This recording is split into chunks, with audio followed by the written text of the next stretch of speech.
कि match fixing हो गई, मैच फिक्सिंग हुई है, किसी यानी बिल्ली खंबा नोचे वाला हाल है। चुनाव आयोग ने जो धांधलियां और गड़बड़ियां की है उसके ऊपर उंगली रखो तो आपको हार का डर है क्या? चुनाव आयोग ये कह रहा है तो गलत जानकारी दे रहा है क्या? आपको सब कुछ बता दिया, अब आप नहीं मानने को तैयार, क्या करे चुनाव आयोग? कहानी राजनीतिक नफे नुकसान की है।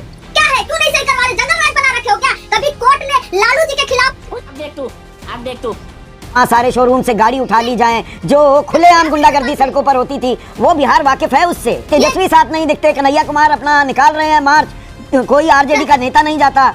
गजब बेइज्जती है। नमस्कार दोस्तों, अगर आप भी इस देश को मजबूत और महान शक्तिशाली बनाना चाहते हैं तो वीडियो को लाइक करके कमेंट में जय हिंद जरूर लिखें और चैनल को सब्सक्राइब करने में जरा सा भी कंजूसी ना करें। अब आते हैं आज के जहरीले डिबेट में।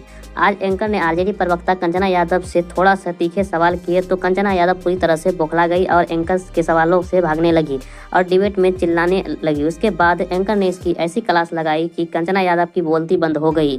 खैर दोस्तों, डिबेट मजेदार होने वाला है। आपसे अनुरोध है कि वीडियो को अंत तक जरूर देखना। धन्यवाद। पिक्चर चालू करो बे। तो अतुल लौंडे पाटिल 7 महीने बाद भी अभी भी महाराष्ट्र का जिक्र कर रहे हैं जी। मैच फिक्सिंग हो गई, मैच फिक्सिंग हुई है, किसी यानी बिल्ली खंबा नोचे वाला हाल है, या इशारा ये करके कि बिहार में भी ऐसा खेल कहीं ना कर दे एनडीए।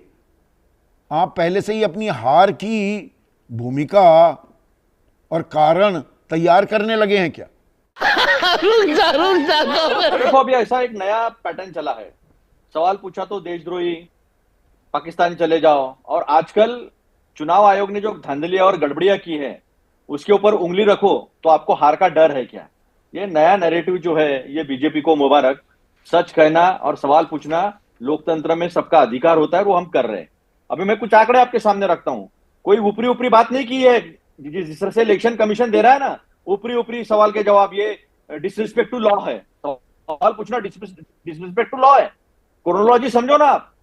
चयन समिति की जो न्यूट्रलिटी थी, जो तटस्थता थी, उसमें से चीफ जस्टिस को निकाल दिया आपने सर्वोच्च न्यायालय के, और छोटा भाई मोटा भाई जो मेंबर बन गए, तो फिर तो उनको मनचाहा जो चाहिए, फिर शायर हो, कवि हो, उसे काम करना हो ना हो, वो चुनाव आयोग का मुख्य आयुक्त तो बन सकता है। हमें जब गए थे हमारे लोग, मैं खुद लोकसभा में महाराष्ट्र का कंट्रोल रूम का चेयरमैन था, तो सारे आंकड़े मेरे पास भी थे। 2009 में 5 बजे 60% वोटिंग हुआ था। फाइनल वोटिंग आया 59.40%, -50% हुआ फाइनल आंकड़ा। 2014 में 62% हुआ, फाइनल आंकड़ा 63.08 यानी 1.08% बढ़ा। 2019 में 60.46% वोटिंग हुआ 5 बजे, फाइनल वोटिंग आया 61.10% यानी 0.64% ज्यादा हुआ। 2024 में लोकसभा हारने के बाद जो दो चीजें हुई, उसमें पहली चीज यह है कि 58.22% से डायरेक्ट 66.05%, 7.83, और वो भी जो वोटिंग बढ़ा है लोकसभा में और हमने विधानसभा में कंपेयर किया तो 12,000 बूथ पर शायद आधा दर्जन बार। अतुल भाई देखिए, ये आप पहले भी आए हैं, ये हमने दर्शकों को पूरा तफसील से बताया बिना एक चीज छिपाए। ये आधा दर्जन बार आप बात कह चुके हैं। चुनाव आयोग का जवाब भी तो, उस पर भी तो नजर डालनी पड़ेगी ना। वो कह रहे हैं कि औसतन हर घंटे 58 लाख मतदाता वोट डाल रहे हैं। 2 घंटे, आखिरी 2 घंटे जिसमें आप कह रहे हैं 76 लाख वोटर कैसे वोट डाल सकते हैं, और वो तो रात के 1:30 बजे तक चलता। वो आपके सवाल अपनी जगह है, वो कोई चीज यहां पर चोरी छुपा कुछ नहीं होता। पर एक मिनट सुनिए ना, अरे सुन तो लीजिए अतुल भाई। 24 दिसंबर 2024 को कांग्रेस के सामने हमने सारे तथ्य रख दिए। चुनाव आयोग ये कह रहा है तो गलत जानकारी दे रहा है क्या? आपको सब कुछ बता दिया, अब आप नहीं मानने को तैयार, क्या करे चुनाव आयोग? तो साला ये दुख का खत्म नहीं होता बे। नहीं, ऐसा है संदीप जी कि हमने 76 लाख वोट 12,000 बूथ पर बढ़े हैं 85 कॉन्स्टिट्यूंसी में। जहां लोकसभा में हारे थे, विधानसभा में जीत गए, वो वोट बढ़ने की वजह से, फर्जी वोटिंग होने की वजह से। तो आपको वीडियो शूटिंग देने में क्या तकलीफ है 5 बजे के बाद की? महाराष्ट्र में तो मैंने भी बहुत सारे बूथ पर नागपुर में देखा है, वहां तो 6:30 बजे के बाद तो कोई भीड़ ही नहीं थी। फिर कैसे वोटिंग बढ़ गया? पूरे महाराष्ट्र से हमने जानकारी ली, कोई जगह से ऐसा नहीं आया कि रात को 8 बजे तक वोटिंग चल रही है, 9 बजे तक वोटिंग चल रही है। और 76 लाख वोट को अगर डिवाइड करेंगे आप 12,000 बूथ पे, तो 600 वोट प्रति बूथ, जो वैसे भी नहीं होता है। तो ये लोग कह रहे हैं कि 600 वोट हुआ है, जिसको 1 मिनट भी पकड़ लो तो 10 घंटा ज्यादा लगेगा। तो क्या रात के सुबह के 3 बजे तक वोटिंग चल रहा था? सवाल का जवाब नहीं है। 24 दिसंबर को मुझे पता है नाना पटोले 7 जी भी गए महीने थे। हो गए, 24 तारीख को गए थे दिसंबर में, तब सवाल उठाते, अदालत में जाइए, सड़क पर प्रदर्शन कीजिए। आज देखिए सब हो रहा है। टाइमिंग, अतुल भाई एक मिनट सुनिए ना, timing is of a sense in politics. कोई भी चीज किस वक्त पर की जाती है उसके मायने होते हैं। यहां पर चिराग पासवान कह रहे हैं पहले से ही हार स्वीकार लिया है। अब नाम बिहार का नहीं लिया राहुल गांधी ने पूरे आर्टिकल में, पर दरअसल बिहार के बारे में कह रहे हैं वहां पर भी अब ये यही करेंगे। हथियार डाल दिए हैं क्या? कंचना यादव को लेकर आइए स्क्रीन पर। कंचना, कुल मिलाकर कहानी राजनीतिक नफे नुकसान की है। ये सिंदूर का घमासान यही तय करेगा ना बिहार का परिणाम। इसलिए बिहार से ही सबसे ज्यादा जो सरेंडर की बात और झूठ बोल रहे हैं, ट्रंप क्यों नहीं बोलते, प्रधानमंत्री हम किसी भी कोने में छोड़ेंगे नहीं नातंकियों को, वो चेतावनी देते हैं, फिर आकर काराकाट में 30 तारीख को कहते हैं कि देखिए अभी तो तरकश में से एक तीर निकला है। ये तीर चलते रहेंगे ना चुनावी परिणाम आने तक।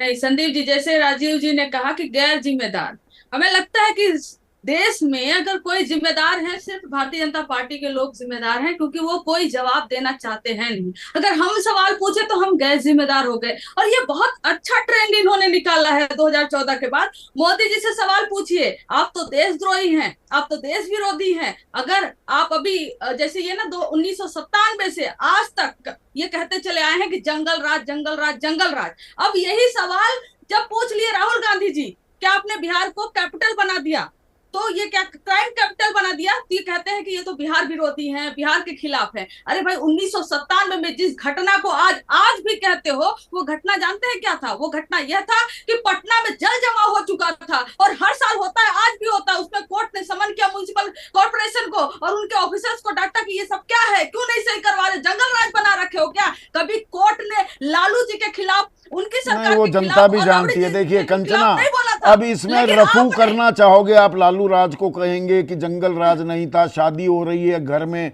वहां सारे शोरूम से गाड़ी उठा ली जाए, जो खुलेआम गुंडागर्दी सड़कों पर होती थी, वो बिहार वाकिफ है उससे। उन बातों पर आप पर्दादारी ना सुन कीजिए। लीजिए, हाँ भाई, कैसी लगी आगे स्वाद? पर्दा पर्दा पर्दा हम तब डालेंगे जब ऐसा कुछ होगा संदीप जी। और दूसरी बात कि अगर आप इतने समय से बिहार को जंगल राज जंगल राज जंगल राज कहते हो, तब बिहार का अपमान नहीं हो रहा था। अगर राहुल गांधी जी ने सेम बात कह दी कि आपने क्राइम कैपिटल बना दिया, हर रोज क्राइम होता है, हर जगह क्राइम होता है, तो बिहार का अपमान हो गया। तो ये जो आपने पैटर्न बना रखा है ना कि हम सरकार से सवाल पूछ ले तो हम देश विरोधी हो गए, और राहुल गांधी जी बिहार सरकार से सवाल पूछ ले तो बिहार विरोधी हो गए, इस पैटर्न को बंद करिए। नहीं, पर ये महाराष्ट्र मैच फिक्सिंग यकायक कैसे याद आई राहुल गांधी को? बिहार में हथियार डाल रहे हैं क्या पहले से ही?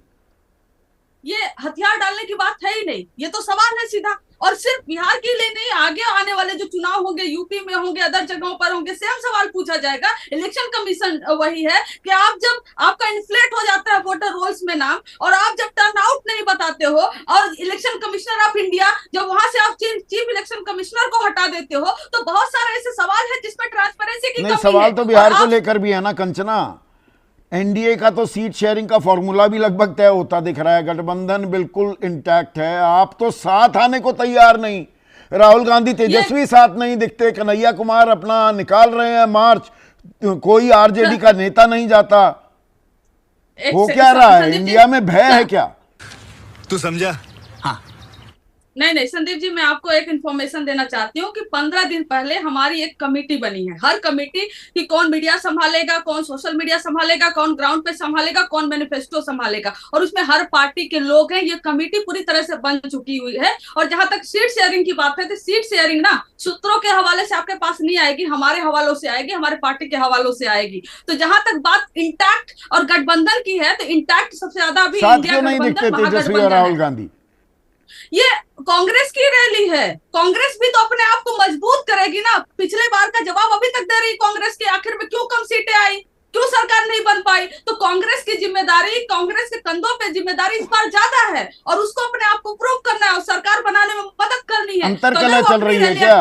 वाम खेमा कह रहा है हमें दो 70, कोई और कह रहा है मुझे दो 70। सब अभी तो बंदर बांट चल रही है, खींचतान चल रही है, जोर आजमाइश हो रही है। क्यों नहीं कहेंगे? हर पार्टी के अपने कैडर होते हैं, हर पार्टी के लोग होते हैं जिनका एम्बिशन होता है चुनाव लड़ने का, और पार्टी के मुख्य जो लोग हैं उनकी जिम्मेदारी होती है कि उनके लिए जो है कि सीट मांगे। अगर वो मांग रहे हैं तो उसमें कोई गलत काम नहीं कर रहे हैं, लेकिन फाइनल क्या होगा वो सूत्रों के हवाले से नहीं, वो हमारी पार्टी को चलिए ये बात आपकी जायज है, पर वेल डन, तालियां होनी चाहिए।